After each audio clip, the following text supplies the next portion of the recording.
Fourth one, self-actualization. What's that? It's having a passion for what you do. And if you don't get out of bed and go to work with some sort of passion, you're going to be pushing uphill. And much of what I do in career coaching, and I do a lot of career guidance for adolescents and particularly adults, is to find people's passion. Because if you've got to get out of bed in the morning and you've got to go there for 8 hours a day or 9 or 10 or 11, whatever it is, then you better make sure that you find some passion in it, because otherwise it's a long day, a long day. So self-actualization is having a passion plus finding some work-life balance.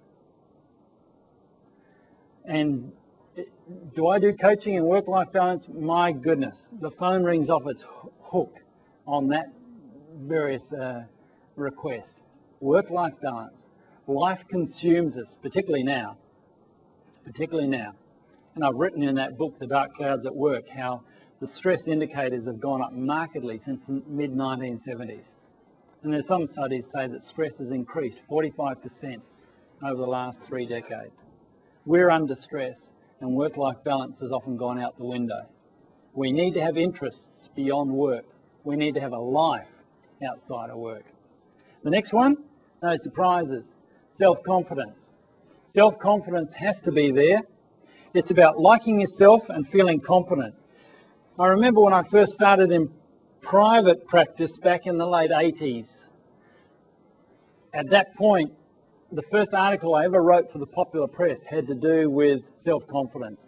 And it was such an important area that I actually released a book last year on it called Stopping Your Self-Sabotage, Steps to Increase Your Self-Confidence, because I'm absolutely certain that that's a key for life, not just for leaders. If you don't have self-confidence, what happens is you go through life wearing something like these and life looks tainted.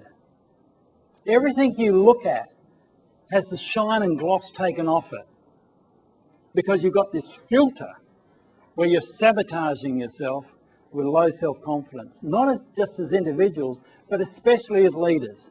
If you don't feel confident in your own self, you don't like yourself and feel competent, then you're really pushing uphill. And it's not worth it. It's absolutely not worth it. By the way, that's not released in any of the bookstores yet. It's on Amazon though, and you can get it on Amazon.com. It will be released here shortly. Because self-confidence is an absolute key to your life and what you do in any aspect, regardless of whether or not you wish to lead. But critical for leaders.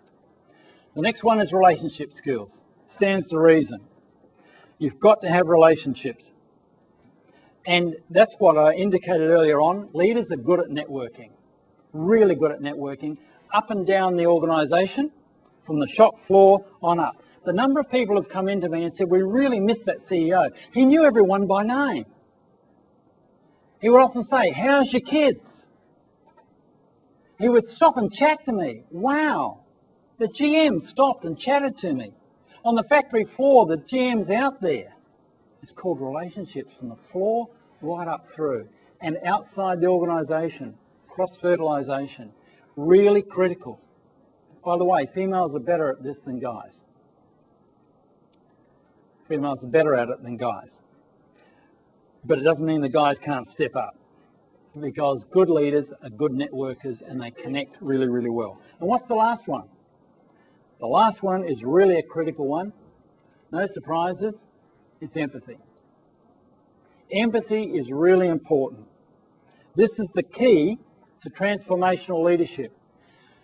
Others have to know that you get them, that you understand them, that you understand their perspective. You may not agree with it, but they have to know that you understand where they're coming from, that you see it through their eyes.